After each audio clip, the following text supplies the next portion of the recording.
Hey everybody, welcome to Neil Talks. My name's Neil and it's time to talk Taskmaster New Zealand Season 3.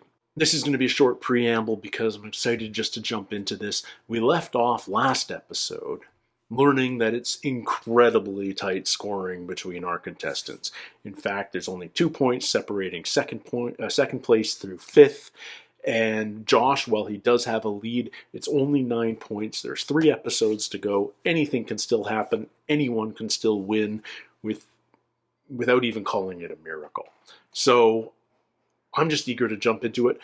Will Justine win one of these final last 3 episodes? She's the only contestant not to win an episode yet. Who knows? Who knows? I feel like we would have seen that by now. I feel like the producers would have engineered that if it existed. I feel like she should have won episode 6 if it didn't come down to that unfortunate tiebreak at the end. But the producers can only do so much to steer a win towards somebody. They have to win it themselves in the end. And it just didn't happen. I suspect we'll get back to our regular rhythm. Last episode was a weird one. We had an extra task in it. There were 6 tasks in total, including one which was sort of an unofficial one that was played off as something Paul did on the side just because he was short on cash. Okay. But I think we just go back to our regular prize task, 3 house tasks, final task rhythm, and let's see what happens, guys. This is episode 8 of Season 3 of Taskmaster New Zealand. My name is Still lots of these clips haven't been shown yet.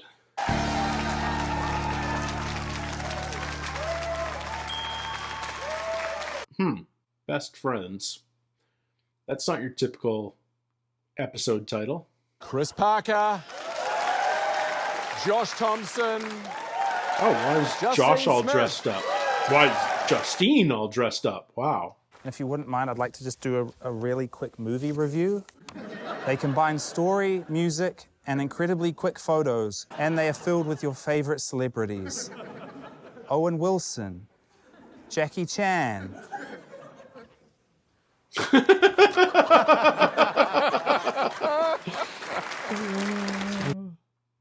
Shanghai Noon, I'm assuming. This week, they've been asked to bring in the best thing the Taskmaster has never seen before. I'm going to show you something that you have never seen before. You're not allowed to approach the Taskmaster. You look over there, Jeremy. The back of your own head. You do realise that, when you go and get your hair cut, no, you mightn't realise this. I'm not familiar with the term. They have a mirror. Yeah, but they only go quickly. Now you can look at this for as long as you want. Jeremy does have a to-scale model of his head right next to him. I'm not sure if you've seen it before, but it's a salt gun that kills insects. Yep. I have seen this before. You have to sell it better, Justine. It's a assault rifle. I really need to win tonight because I've brought in my puppy, Tui. That's adorable. Jeremy, do you like fishing?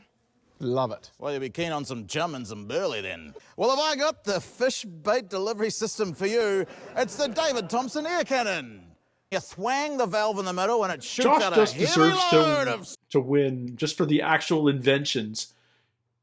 He's Drop he's that brought in there, to, he's tamping it down, make sure it's to got a the good show. seal there. He's Like, pumping, look at the pumping, pumping. investment Up to he's 120, put into 150, this. And he's ready to shoot. This is like and Mythbusters. Babooyah! He's never seen it before. Josh, come on. Have you seen it yet? It's not up there. It's on you. It's been on you this whole season. What is it? Have you checked your blazer pocket? Oh. Dear Taskmaster Jeremy Wells, I just wanted to take this opportunity to formally apologise if my energy while filming has seemed a little standoffish. I don't know how to say this, except that I find your energy so sexually charged and confusing that I don't know how to be in your presence. In all honesty, I can barely look you in the eyes. Kind regards, Chris Parker. Oh, so good. Dang. Literally all 5 season? points for Chris. 4 points for Josh. Yeah. Because I've never seen one of those before. All right. We got half the Good best friend locket. God. Turn this dummy into your best friend. Your best friend must have a name and a backstory. I think the ones that aren't my best friend anymore will feel okay about it because they know what they did. She's an ex-pirate. Why did she stop being a pirate? Well, why does anyone stop being a pirate? Guilt? This is my best mate, Consuela. We met, not surprisingly, in Mexico. You sure it wasn't Italy, Paul? This is a reputation of Lucy because Lucy is in heaven. She died at the hands of a parkour person. I had this briefcase with me, that's why I've kept it. It was full of heroin. You know, there was just a mix-up on the baggage carousel. Lucy was a good woman, you know, didn't deserve to die death by balls. She really lost it when Pirates of the Caribbean came out because she felt like they were appropriating her culture.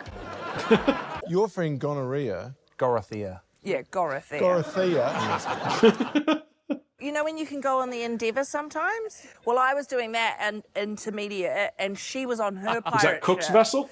And she went, fuck off, mate, all goods. And that It's still was just afloat? love at first sight. That's pretty cool. It's time for some sponsors' messages while Paul Ego peddles his remaining copies of Marley and Me to our unwitting studio audience. We'll see you after the break. You weren't paying attention. He lost those in Mexico because he took the wrong luggage at the carousel. I like Paul's backstory. The man's a raconteur. Chris and Seki. And I'm coming as well. He's a third wheel. No, Seki, let's go. We're going to miss Oh, out. on Insta. Love it. I'm so excited. Oh, he even created an account, Chris and Saki. Paul, make sure you're filming me and Seki. We're on the boat going to Germany, and something's happened to Seki. Oh my God! Oh God, we need Paul. He's a doctor.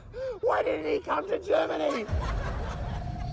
Do you think Seki's going to make it? Yes.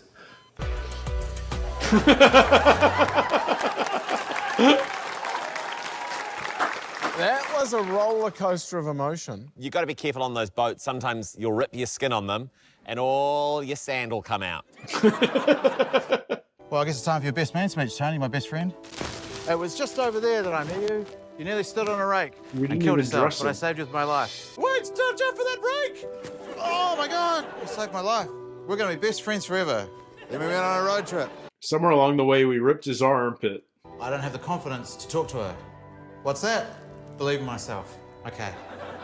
Do you want to be my life partner? Yes. Thanks, mate. Probably go have sex or something. I'm crying.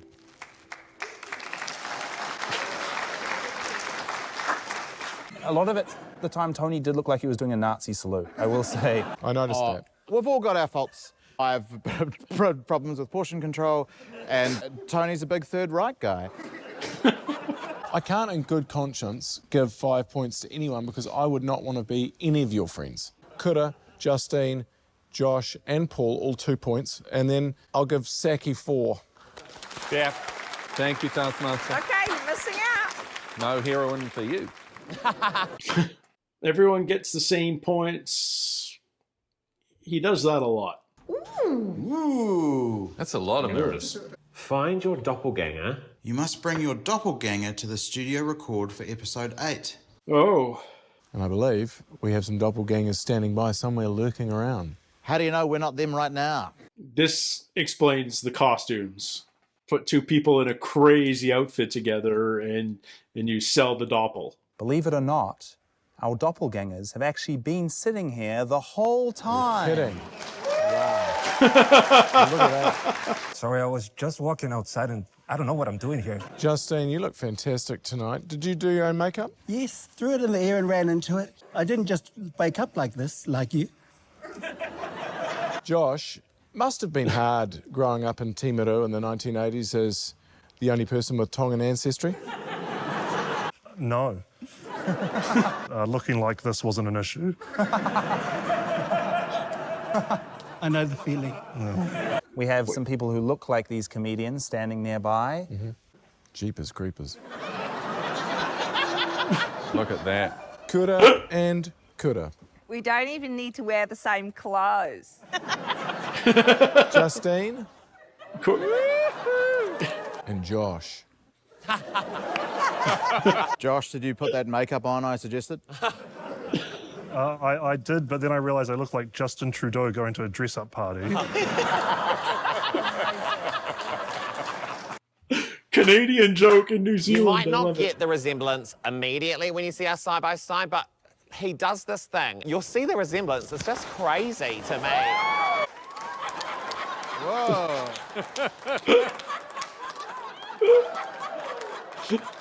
Yes! Yes! Yes! Up the floor! Up the floor! Congratulations, everyone. 5 points. It's a fun bit, but it's not a task. I don't even necessarily believe. Nice. Here it is, a task from the Taskmaster house. It's a bit. It's not a task. We'll talk about it after. Whoa! What do we Hey, got? P. Willie. Oh. Hello, Oh Paul. my gosh. You've been busy. All the information you need is in the task. In that task. I'm gonna start with this one.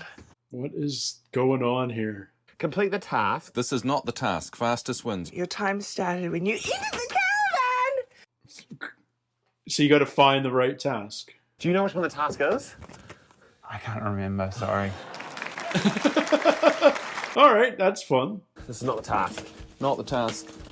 Complete the task. That's not the task. This is not the task. So they all say the same thing, apart from the one that does not say the same thing. This is not the task you're looking for, said Obi-Wan Kenobi in Star Trek.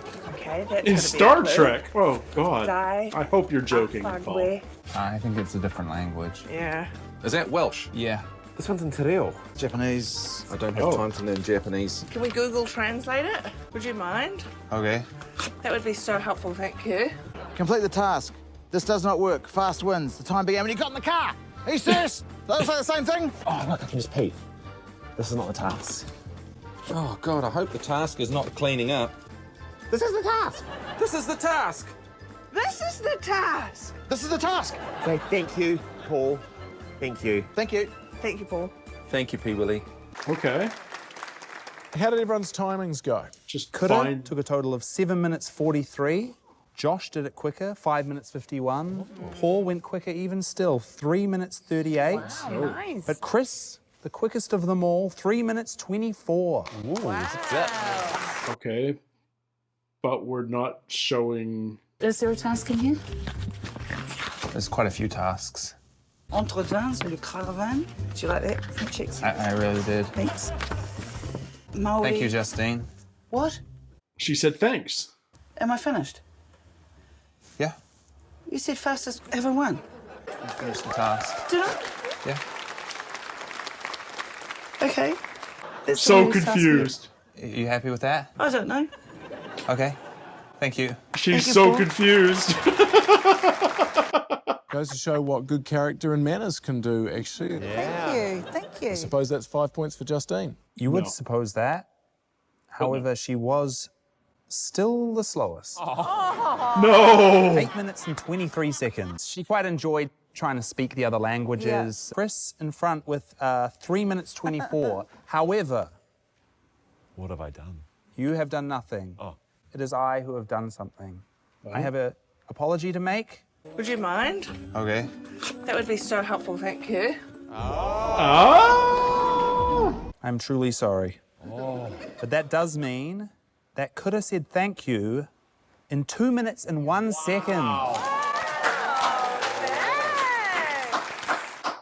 And 5 points for Kura Forrester. Nice. Thank you. Thanks. I like that 2 out of 5 just randomly say thank you in their brief conversations with Paul. Well But done, we're New still Zealand. no closer to knowing who's going home with Kura's puppy. I did not think this through. It's my best mate, and you're going to make me fire an arrow at her. Oh no, Good to see him again. it's a 2-parter. Hit the apple on your best friend's head. Using the weapons from Paul's armory. You cannot pass or move the rope barrier. Fewer shots win. Your time starts now. Okay, you can't move the barrier, but can you move the friend? None of you seemed at all upset that any of your best friends were tied to a chair. Dorothy is used to it. Lucy's already dead, so. So what we're looking for is a direct hit of the apple off the head, yes. That's what we're looking for. Is that a microwave? Toaster. This is huge. Does 6 slices of Vogels. Oh. Well, the apple's off. It looks like it just stabbed him in the leg. Look, it doesn't say it has to hit the apple. It says, oh, it does say hit the apple. Is it worth the points to just have a good time? Points are amazing, but so is... Oh, that felt good. Just gotta throw harder. Oh, I mean, it kinda hit. The apple! Oh, in the face. I think that hit the apple off. I'm gonna throw a spear at Tony. Have you and Tony had a falling out? No, but when's the last time you threw a spear at someone? Can I try the bow and arrow just for fun? It's and if a you just go and mini- stand next mini to my best bow. mate This and just is put that cool. apple on your head. Why can't they get a real bow Yes, and arrow? please. They got a real spear. So close. I've wanted to throw our toaster at home for years. You know, I put a slice of Vogel's in it in 1978, and it came up yesterday. Is Vogel's like the national Josh, bread brand in 3 hits with a toaster. New Zealand? And Chris also only took 3. Yes. Okay. I mean, you'd be a lunatic to use a spear. And I have to biff rocks at my best friend Lucy. For best friend's sake. Ah! Oh! This is going to take a while. Give me that big javelin thing, please. Can I please have a coconut? I'm pissed off now. And you want to actually hit the apple off. I know. Yep, thank you. Oh! It's so beautiful! Hit her in the face quite a few times. Hit her in the face and in the boob. God, that's so close!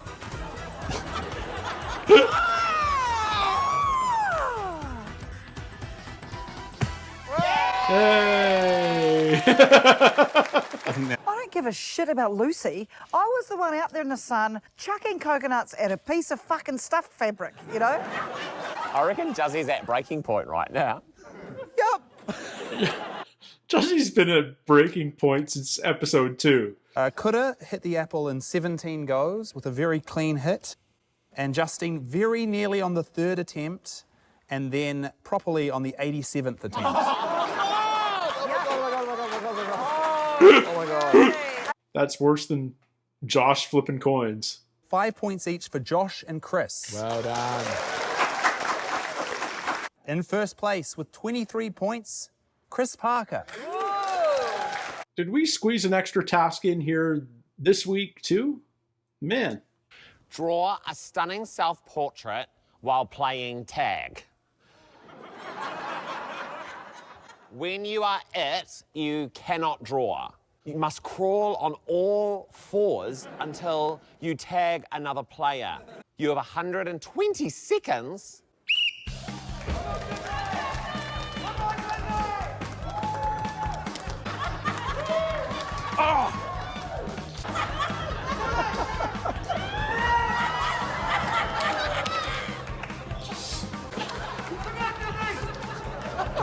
You've got 30 seconds.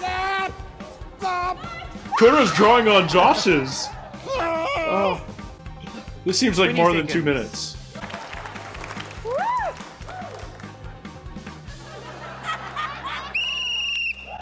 That's fine. Interesting, interesting. This is my picture. Very Charlie Brownie. This is mine.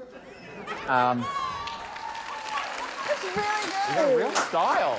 My head looks very Yeah, cock and ballish. Yeah. This is my portrait of myself. This is my picture. It's kind of minimal because I spent lots of time on my knees. This is my self-portrait. And I tried to do genitals, but they're not great. Okay. Paul, you get 1 point. Kura, you get 2 points.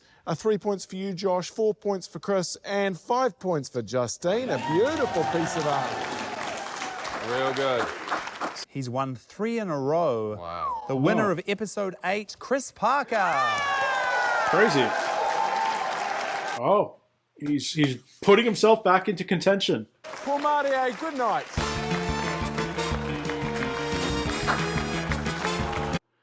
Another unusual episode because again we got 6 tasks this episode. which I'm not opposed to. Sometimes tasks just require a little less time in the episode to tell the whole story. So let's start at the beginning. Something the Taskmaster has never seen before. As much as it's cute bringing in a puppy, I don't feel like, unless you're playing off the uniqueness of this particular puppy that the Taskmaster's never seen before, how is that any different than just bringing in a stranger to introduce them to Jeremy? So I think you have to go in a different direction than the way Kura went. Paul's idea of the back of the head works if we're talking pre-technology. But if you're going to go for a part of the body you've never seen before, how about the small of the back? Because nobody has ever shown you the small of your own back. Unless you happen to get a tramp stamp. And then, yeah. I am genuinely impressed with Josh, because Josh put some seriously thorough time into planning his prize tasks prior to coming to the show. He invented things. He built stuff. He created a solar still that converted urine into drinkable water. He created a frozen squid cannon. Like, he properly, like, got darn creative. I'm like genuinely impressed. And it's disappointing that he doesn't get 5 points for that, because Chris's solve to this is even better, because you're playing on the thing that it's something he should have seen and he hasn't seen all season long, namely the tag within his own suit jacket, which I just think is kind of a brilliant idea. And I wonder if it's actually been there since the beginning of the season. Does Jeremy wear the same suit every episode? That would seem a little bit weird if he did, but Paul does, or at least similar looking ones. So maybe I could see Chris like buddying the costumer for the show and saying, hey, can you sew a label in there for me? It's a brilliant solve, and I feel like Josh got hard done by not, like, in any other group of contestants, I think he would have won, but Chris kind of outdid him, which is a shame, because a frozen squid cannon should never get less than 5 points. Then we have build a best friend and create their best backstory. I actually liked Paul's storytelling. I like that he sort of got into the whole how they met idea. Justine just focused on how her dead friend died. It was kind of a one-note backstory. I liked Kura's pirate story, but Chris's Instagram travel story was properly fun, over the top. I loved it. Josh's was really good too, except he made zero effort in actually dressing Tony, giving Tony any personality. Tony was this naked white sack puppet, and there was just, you could have done more, man. You could have done more. Next up, we had Doppelgangers. And this is like my least favorite task of the season, because it doesn't feel like it was a task at all. It feels like it was a bit. It feels like I have zero faith that the contestants actually found these people. I feel like the show found them doppelgangers because these are all performers who are willing to sort of do their vague impersonations of our contestants. If it didn't say find a celebrity doppelganger, it didn't find a performer doppelganger. The task was find someone who looks like you. That's what a doppelganger is. So it just didn't feel like a genuine task. And then we've got all the bits, and it felt ungenuine. And then to top it off, Jeremy just throws equal points to everybody, 5 points to everyone, and it's like, well, so you're not taking this seriously as a task. I don't believe the contestants took it seriously as the task. It feels like a bit. So why are we including it in the show? And I mean, yeah, maybe I'm coming off like a cynic or whatever, but it just didn't feel like it belonged in the episode. So yeah, definitely my least favorite task of the season. I'm not even going to grant it full task status. But it just sort of artificially adds 5 points to everybody's score. So ultimately it's pointless. Jeremy does this thing sometimes where he doesn't know, he kind of deflects judging. He did it with the Build Your Best Friend task too, I believe, where everybody got 2 points except Chris, who got 4. And I'm not as opposed to it in that case, because if he feels like the only person who differentiated themselves is Chris, then fair enough. Chris gets a couple of extra points, but it just feels like a lazy level of judging. Or maybe it's just that and I had this issue with Jeremy a little in season 2 as well. He just doesn't justify rationale for his scoring quite enough for my liking. I know I'm being like a complete nitpicker here, but my whole shtick about doing these Taskmaster reactions, guys, before you get like super angry and like start hate bombing my comment section, is I take this too seriously. I'm a major fan. I geek out. I pretend that everything matters a great deal, because what else am I going to talk about for 15 minutes at the end of an episode of Taskmaster, unless I like dissect this with the energy, the passion, and the enthusiasm of an Ed Gamble. You know, like there's just only so much I can do otherwise. So yes, I'm being ridiculous, but that's why you guys are watching. So it's kind of on you.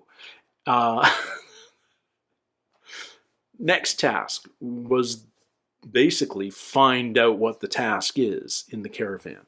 All the envelopes up on the wall. I love that it's basically say thank you to Paul. And 2 people did it accidentally out of 5. That's pretty solid in less than 10 minutes. So just having a conversation with the assistant, thank you comes up that quickly in 2 minutes for Kura. I think that's really kind of lovely. And I like the way they revealed that episode. We got 4 of them going. They all get to the end.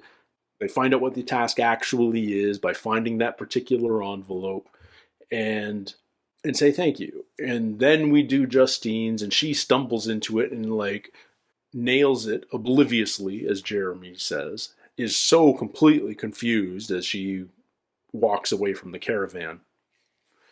Still does it in the least amount of time. Like in the most time, she's the slowest of everyone. So you can only imagine how long it would have taken her to actually get to the task in question. And then we go back to Kura, and it almost makes you wonder whether, like, it's a great reveal that she did it super quickly and that Paul forgot or didn't notice, I suppose. Yeah, no, I really liked how that whole task played out. That one was a lot of fun. I think that style of task is where Taskmaster New Zealand really shines, really excels. The creativity of just novel, not inspiring creativity from the contestants necessarily, but just really unique tasks in and of themselves. I'm explaining it terribly. Then we sort of had the companion task to our first in-house task of the episode, where we got to throw weapons at our best friends until we knock an apple off their head. The boys were very good, and the women less so, and I'm not sure what that really says. I feel for Justine.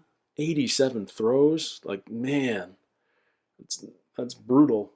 But I think Kura and Justine also made the mistake of picking the wrong objects to throw. If you're throwing something small at something small, throwing rocks or coconuts or what have you at an apple, you really need to be precise to make contact. But you're throwing something big, like a toaster, then I think you've greatly improved your odds, as long as you can get the distance.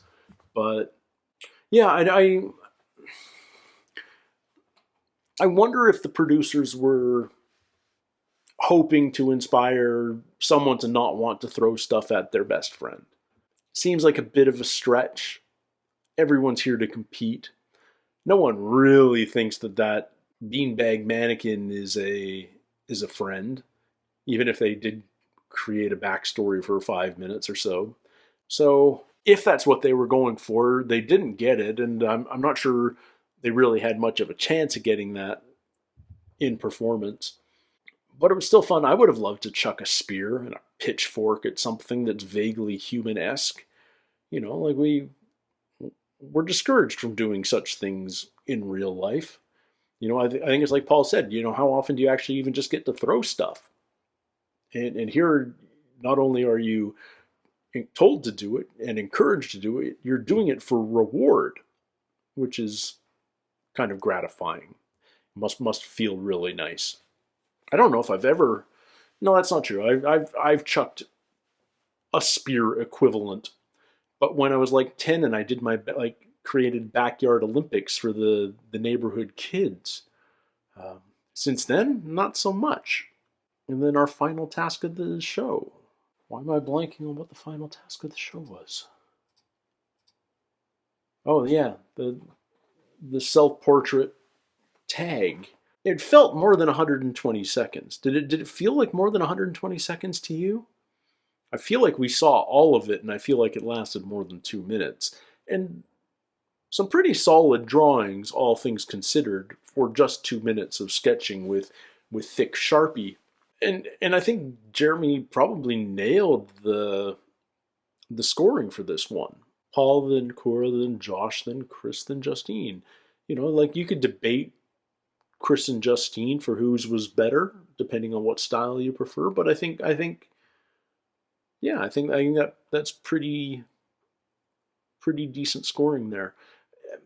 I know they tried to arrange everybody in the circle so that everybody was equidistant from everybody, but there was a bigger gap between Kura and Justine. So I feel like they were at a disadvantage because everyone in the middle could go either way. There's always a target within reach. But for Kura and Justine, there's only a target on one side, and that's probably the person that tagged them. So then they've got to cross the circle to find somebody to tag. So I think knowing that makes me think Justine deserved the win. Although I think Kura had to spend the most time on her knees chasing people around. Yeah, it was a fun idea. I prefer final tasks with objective scoring as opposed to subjective judging by the Taskmaster. But it's fun to watch. There's some cool end results in looking at these sketches, and you know exactly how long it's going to take, so it fits the format of the show, and it works for the design of the episode. So in that regard, it's a really good task. I just wish it was objective scoring more. But that's my rational brain weighing in. That's my left brain dominating over the right brain, and it's aspiring creativity. Chris is on a hot streak. He's won 3 in a row. He's closed the gap significantly. I think he's only 3 or 4 points behind Josh now, and I feel like those two have separated themselves from the field a little bit since last episode, since Josh was second in this episode. So with 2 episodes left, it's probably down to the 2 boys, but definitely too early to call. Can't wait for next week. Until then, everybody, take care, stay healthy. We'll see you soon. Cheers.